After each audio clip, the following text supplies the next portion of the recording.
magandang umaga sa inyo mga bata. Ako si Teacher Lerma. At muli, Sabado na naman. Miss na namin kayo. Pero kami ay natutuwa kasi kahit na hindi tayo nagkikita-kita, kayo ay patuloy na gustong matuto. Okay, so mga bata, ang ibabahagi sa inyo ni Teacher Lerma ang story ngayong umaga ay makikita natin, taran! Makikita natin sa Bible. So, kapag merong kayong time, pwede ninyo itong basahin ulit. At pwede ninyo ipabasa sa inyong mga magulang. Okay, sige. So, ang title na gustong i-share sa inyo ni Teacher Lerma ngayong umaga ay, ang pamagat nito, Hindi Tayo Makakapagtago sa Diyos. Okay, so tingnan natin kung bakit yun ang pamagat ng ating istorya ngayong araw. Okay. So mga bata, nakikita niyo ba to? Ang pangalan ng lalaki na to, siya ay si Jonah. Okay. Isang araw, kinausap ng Diyos si Jonah. At ganito ang kanyang sinabi. Sinabi ng Panginoong Diyos kay Jonah na alam ko at nakikita ko ang mga ginagawang kasamaan ng mga taga Nineveh. Nais kong sabihin mo sa kanila na hindi lingid sa akin ang lahat ng kanilang ginagawa.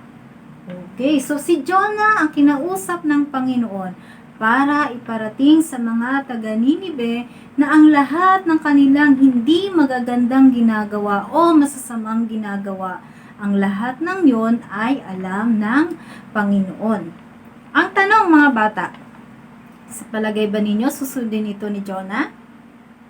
Okay. So, ganito ang naging response ni Jonah.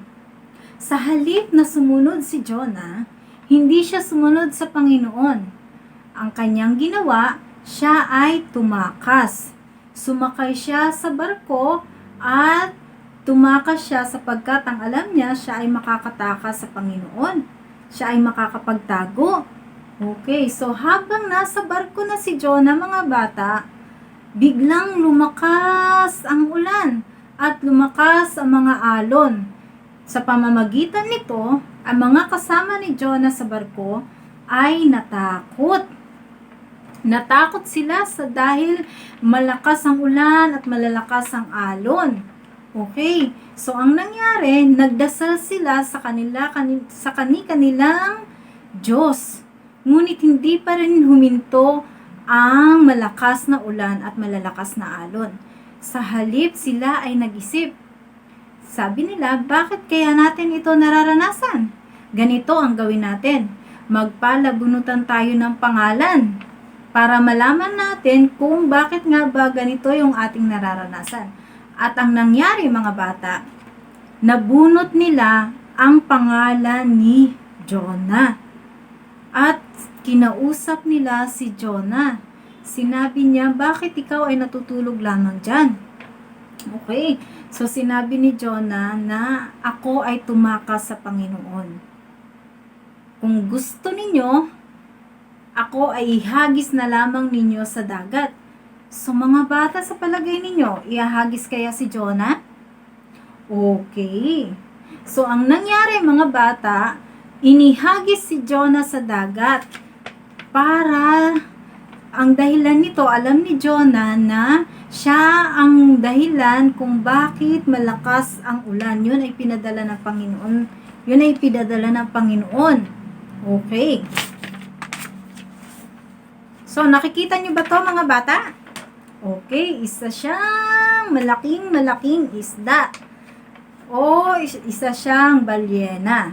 So, nang inihagis si Jonah ng mga kasamahan niya sa bangka, sa dagat, ang nangyari, biglang lumitaw ang isang malaking isda at siya ay kinain. Oh no! Kinain si Jonah ng malaking isda. Ano kaya mangyayari sa kanya? Buhay pa kaya si Jonah? Okay. So mga bata, kinain si Jonah ng malaking isda, pero huwag kayong mag-alala. Buhay pa si Jonah! Okay, nasa loob si Jonah ng tiyan ng malaking isda. Pwede nyo kaya sabihin sa akin kung anong ginagawa niya. Okay, si Jonah ay nanalangin. Dahil siya ay natakot at siya ay nasa loob ng tiyan ng malaking isda, siya ay nanalangin sa Panginoon at humingi siya ng tawad dito. Sa palagay niyo ba mga bata, papatawarin siya ng Panginoon? Okay. So, nang nalalangin si Jonah at humingi siya ng tawad sa Panginoon, alam niyo ba ang ginawa ng Panginoon? Inutusan niya ang malaking isda na ito na iluwa si Jonah. So, nailuwa si Jonah, napunta na siya sa dalampasigan. So, mga bata, nabuhay ba si Jonah? Opo, buhay po si Jonah. Dahil nang nagpakumbaba siya sa Panginoon at humingi siya ng tawad at hindi niya sinunod ang Panginoon, siya ay pinatawad ng Panginoon at inuluwa siya ng malaking isda at buhay pa rin si Jonah. Okay, anong gustong ituro sa inyo dito ni teacher? Diba? Sabi kanina ni teacher na ang istorya natin, tayo ay hindi makakapagtago sa Diyos. Okay, so si Jonah, nung kinausap siya ng Panginoon, akala niya siya ay makakapagtago sa Panginoon, pero hindi. Alam ng Panginoon kung saang lupalop siya naroroon, kung saan siya pupunta.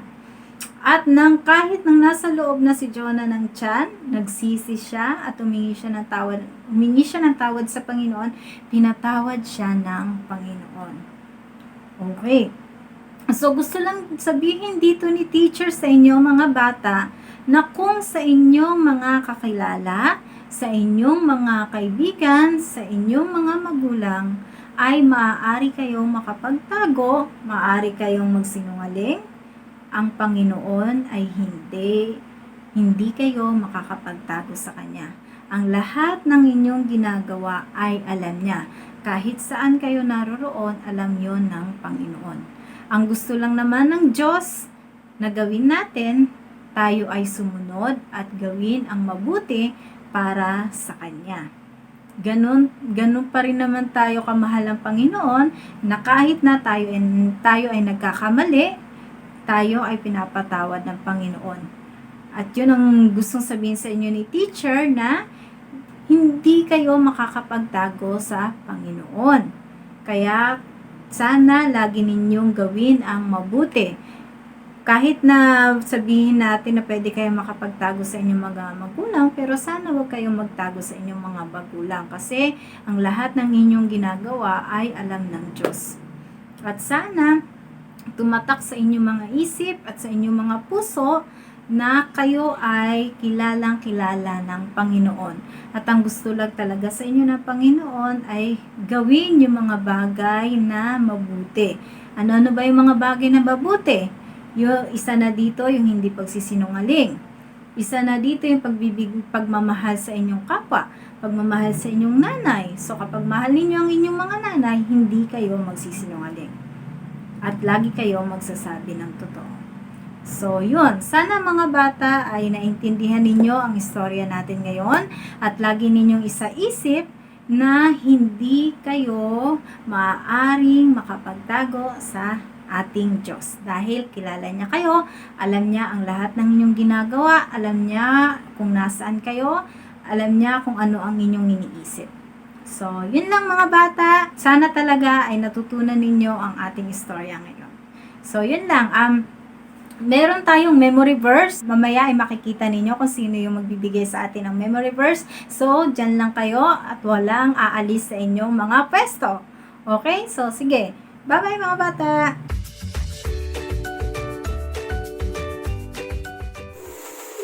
Kawikaan 19 verse 23. Ang paggalang at pagsunod kay Yahweh nagbibigay ng buhay. Ang gumawa nito ay nakakaranas ng kapayapaan at kaligtasan sa kapahamakan. Kawikaan 19 verse 23.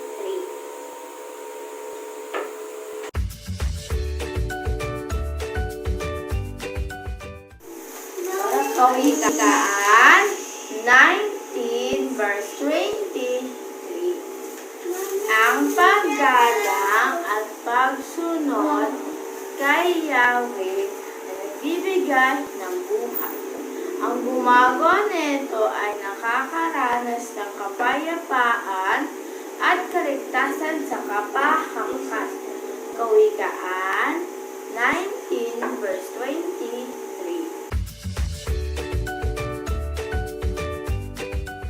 Thank you, Teacher Lerma, for teaching us that we shouldn't hide from God like Jonah did by going into a big fish to hide from him. But instead, we can learn from that story by obeying God and following all of His commands. And if we don't obey Him, that we shouldn't hide from Him but humble ourselves and tell Him what we did wrong because God sees everything. Hi kids, it is Teacher Enza here, and Jonah, he hid in a big fish, and that fish is a whale. That is what today's craft will be, a whale. And this is so cool because we will be making this out of this. Do you know what this is? Here's what it looks like. This is a paper plate. Correct. So, are you ready to learn how to make a whale?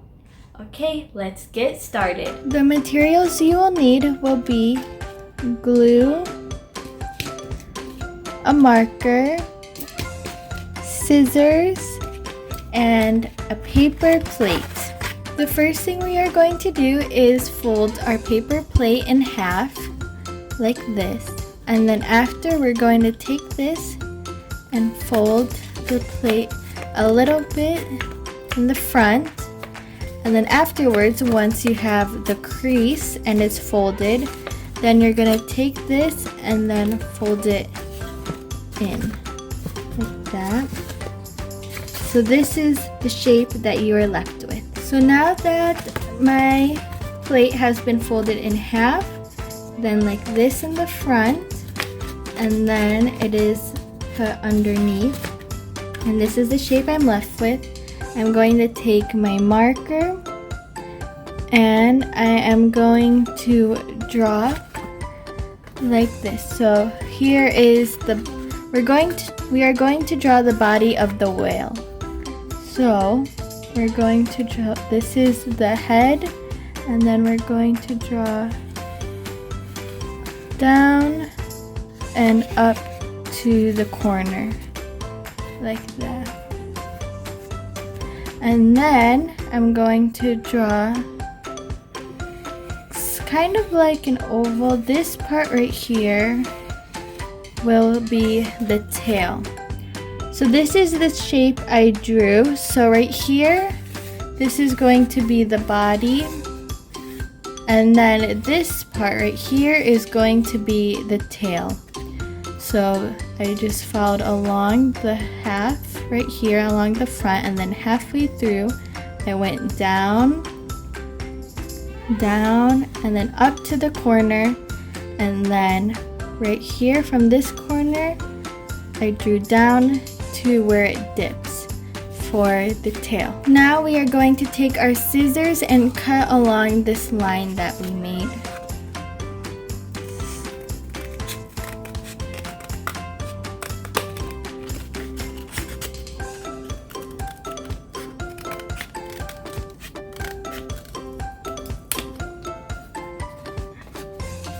And then after we cut this part, we're going to cut along this line.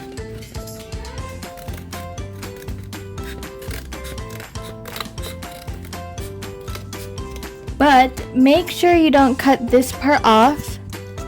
Just leave it like that. Don't fully cut it off because we're going to fold it over. Ayun. Just like that. And here we have the tail of our whale.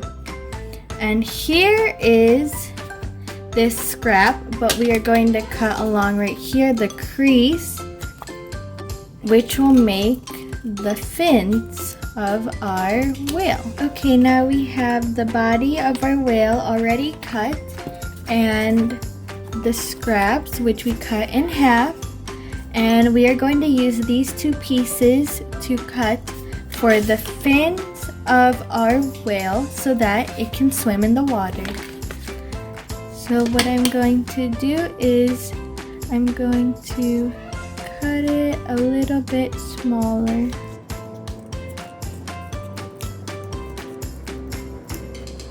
And then same with the other side. And then I'm just gonna lay this piece on top of this piece and follow the same cut so that they are the same size and shape. Now these are my fins that we will glue to the body of our whale. Now you can get your glue, and the first thing we are going to glue down is this part of our paper plate. So glue that down, and then you can fold it. Now that the front is already glued down, we can draw the eye of our whale. So I'm gonna put the eye right here. And then I'm going to draw a smile that goes to this corner.